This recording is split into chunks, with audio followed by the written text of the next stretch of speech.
Le dernier quart d'heure de Smart Bourse, c'est le quart d'heure thématique. Le thème ce soir, c'est celui des matières premières et plus précisément, comment s'exposer à la thématique des matières premières à travers les marchés actions.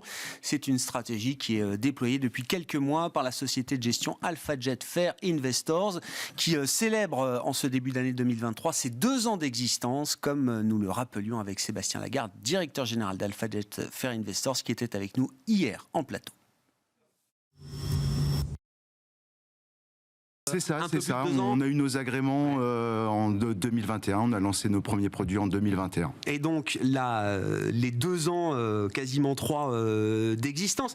Vous êtes une équipe d'experts actions avec Thierry Leclerc qui vient nous voir régulièrement. Action européenne, une forte expertise vous concernant sur le domaine des microcaps. Également, on a déjà évoqué ce sujet avec vous. Qu'est-ce qui vous amène sur le terrain des matières premières, Sébastien? C'est ça la question. Plein de choses, mais la raison essentielle, elle est simple, elle vient d'un client, cette idée-là, qui était déjà investi dans les 2 fonds que vous avez cités, et qui nous a dit, il y a pile 1 an, au début de la guerre en Ukraine, moi il y a une thématique dans laquelle j'ai vraiment envie d'investir, ce sont les matières premières. Et ce client, il savait très bien que dans notre proposition de valeur, on propose à nos clients de créer des fonds sur mesure. Voilà. Or, il se trouve que la thématique des matières premières, on peut la jouer sous la forme de fonds actions, premier élément. Et le deuxième élément, c'est que c'est une thématique que je connais très bien puisque j'ai été analyste sur les secteurs de l'énergie et des matériaux dans une ancienne vie chez AXA Investment Managers et j'ai créé des produits sur la thématique. Et c'est... Parce que quand on se dit matières premières, on se dit ok, c'est réservé à certaines catégories d'investisseurs qui peuvent intervenir directement. Il y a plein de produits dérivés, des futurs ou autres, qui permettent d'intervenir directement sur les matières premières et les contrats qu'on peut avoir sur les matières premières. Mais c'est très pertinent également d'avoir une approche action quand on veut maximiser justement la thématique matières premières également. Alors il y a effectivement plusieurs écoles pour s'exposer aux matières premières. On peut investir via des contrats de futurs sur les matières premières. Donc c'est plutôt les produits dont vous parliez juste avant, sous forme de certificats, d'ETF, etc. Premier élément, c'est qu'il n'y a pas des futurs sur toutes les matières premières. Donc on s'exclut de certaines thématiques qui peuvent être très porteuses, difficiles d'investir en direct sur l'uranium par exemple ou sur le lithium. Donc c'est un des éléments.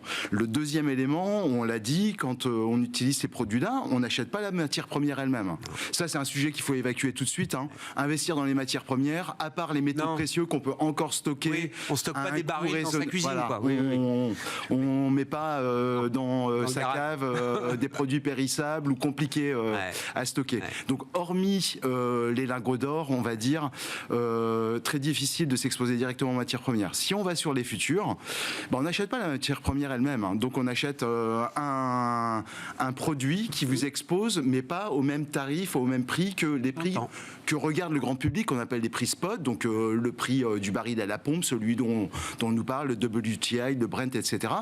Quand on achète un futur, le prix, c'est pas le prix spot. Et typiquement, quand on prévoit des pénuries dans le futur et qu'on a des marchés qu'on appelle en configuration de contango, donc où les prix futurs sont plus élevés que les prix spot, eh bien, si vous investissez dans ce prix futur, vous payez beaucoup plus cher que le prix actuel, et donc il faut que les prix spot s'apprécient beaucoup dans le temps pour que vous commenciez à gagner d'argent. En plus, les cours peuvent se déformer au cours du temps.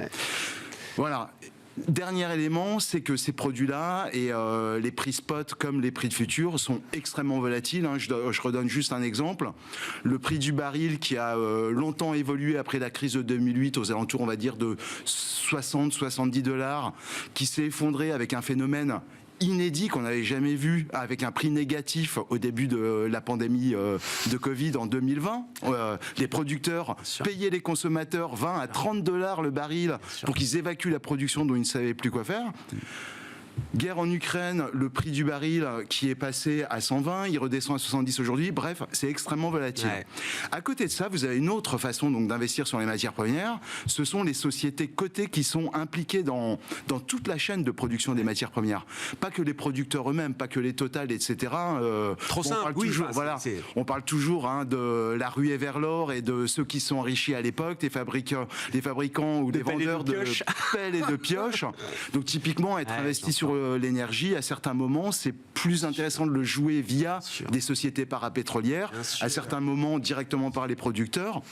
Mais donc, avec ces sociétés cotées, vous avez des objets financiers quand même moins volatiles, qui vous exposent bien sur le long terme au prix des matières premières. Quand on regarde sur 30 ans, les indices de sociétés cotées sur les matières premières font quasiment aussi bien que l'évolution en nominal des prix spot, alors que les indices futurs qu'on connaît, comme les S&P, JSI, etc., sont très en deçà. Donc la meilleure solution, certainement, pour investir, sauf à avoir une vue tactique avec un horizon très court, c'est quand même une des meilleures façons de s'exposer aux matières premières. Bon, comment vous avez circonscrit justement le sujet, les matières premières, est-ce que c'est toute matière première, est-ce que vous avez exclu certaines catégories de matières premières, en tout cas de thèmes de matières premières et de ressources naturelles, et concrètement, effectivement, voilà, comment la stratégie se décline, la stratégie action se décline sur ce thème des matières premières. Alors pour nous, les matières premières, donc ce sont via les acteurs qui s'intéressent à toute la chaîne de production de l'énergie, on vient d'en parler, de tous les métaux, qu'ils soient industriels ou précieux. Alors, soit dit en passant, aujourd'hui, les seuls producteurs de matières premières qui ne suivent pas du tout l'évolution de leurs sous-jacents matières premières, c'est les sociétés aurifères. Le cours de l'or, c'est quand même plutôt envolé et tient très très bien sur les 12 derniers mois. Les producteurs, les sociétés aurifères, elles souffrent d'une hausse très très forte de leur coût principal, qui est l'énergie. Voilà, donc on oublie un petit peu l'or, mais tous les métaux industriels. On regarde également dans le monde agricole, il y a beaucoup d'acteurs spécialisés, alors essentiellement des producteurs d'engrais, de machinisme agricole, mais il y a aussi quelques vecteurs pour jouer certaines matières premières agricoles en direct. Et alors nous, notre fonds, il s'appelle pas matières premières, il s'appelle AlphaJet Natural Resources. Et oui, c'est ça, donc ressources naturelles. Plus de ressources naturelles. Oui, bien sûr. Et donc on ajoute dans les thématiques de matières premières qu'on vient de citer, l'eau. Alors l'eau, ça a un avantage quand même dans cet univers qui est bien volatile, c'est que dans certaines configurations de marché, ça peut un petit peu stabiliser la volatilité des portefeuilles. Et alors après, vous demandiez s'il y avait des secteurs qu'on avait évités.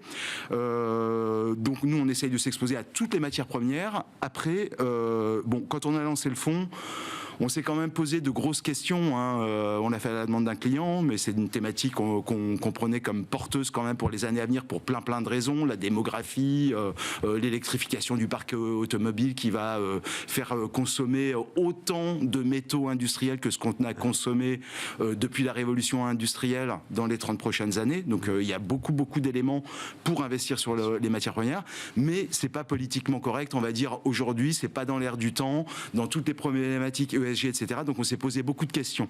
Et nous, on a pris le parti de faire un fonds exposé aux matières premières, mais de le faire proprement. C'est-à-dire qu'on applique à ce fonds-là, évidemment, la politique ESG de la maison qu'on applique à tous nos fonds. Donc, notamment, ça nous conduit à ne jamais être exposé aux sociétés qui produisent du charbon, aux sociétés qui produisent du tabac, aux sociétés qui produisent de l'huile de palme, aux sociétés qui sont jugées comme très controversées. Je donne juste un exemple. Vale, gros producteur, un des plus gros producteurs mondiaux de cuivre, qui a eu un barrage qui s'est effondré il y a quelques années, des milliers de morts et des problèmes apparemment perdurent. Donc c'est une société qui est flaguée rouge d'un point de vue controverse. On ne peut pas en faire d'un point de vue ESG.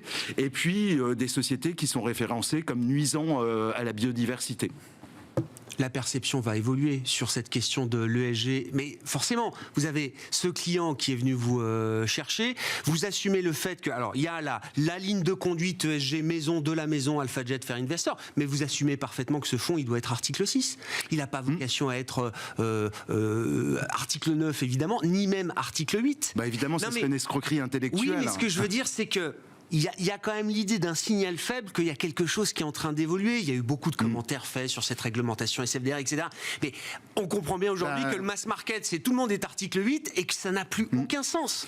Donc, je trouve ça intéressant de voir des investisseurs qui viennent en disant « Moi, j'assume être article 6, mais je le fais aussi pour de bonnes raisons. » Alors, on a vu, notamment avec les conséquences de la guerre en Ukraine, qu'on avait besoin de matières premières et que, de toute manière, la seule façon de baisser le bilan carbone sur la planète, ça serait tous de ralentir notre consommation. Si personne ne ralentit sa consommation, continue à voyager, etc., l'expansion démographique fait que, de toute manière, tous les ans, on a besoin de plus de ressources énergétiques, etc., etc.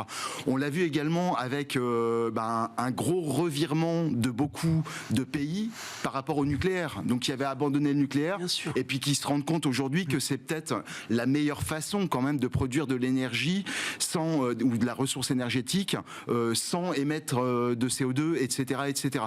Donc il y a beaucoup de choses qui se mettent en place. Alors il y a des débats par rapport à l'environnemental et l'ESG, tout ce qu'on regarde dans le microcosme financier, mais on voit beaucoup de sociétés comme Total, etc., qui investissent fortement justement pour changer leur profil de produits et donc ce qu'on appelle le scope 3, donc les émissions totales qui seront générées par ce qu'ils peuvent vendre à leurs clients. Non, mais le fait qu'il y ait un client et d'autres qui viennent vous trouver pour ce genre de stratégie, ça montre bien que dans votre industrie, quand on regarde le marché final, les marchés finaux, le client final, il y a quelque chose qui évolue.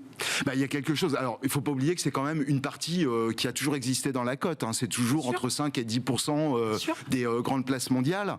Donc, il y a des gens qui s'y sont toujours intéressés. Mais ce qu'il y a d'intéressant de voir, c'est que comme moi, j'ai géré sur la thématique et que j'étais analyste au début des années 2000, j'ai vécu notamment un super cycle sur les matières premières, 2008, etc. Bien sûr, oui. Et puis l'effondrement après 2008. Et j'ai vu beaucoup de fonds sur la thématique des matières premières qui ont fermé, et voilà, et on se retrouve. Ouais. Mais ça suit un petit peu le cycle des matières premières. Bien c'est sûr, des cycles d'à peu près 30 ans, 10 ans d'explosion des prix à la hausse parce qu'il n'y a pas assez de production et que la consommation est toujours là parce qu'il y a la démographie.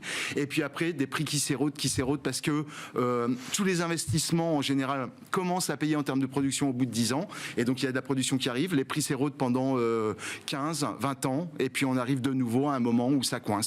Et donc là, on en est là. Donc c'est vrai pour les producteurs, c'est vrai pour les investisseurs, et donc c'est vrai pour les sociétés de gestion qui se réintéressent à la thématique. Le directeur général de la société de gestion AlphaJet Fair Investor, Sébastien Lagarde, qui était avec nous dans le quart d'heure thématique de Smart Bourse hier et que vous avez donc pu voir ou revoir ce soir. Voilà pour cette édition. Nous nous retrouvons demain à 12h30 en direct sur Bismart.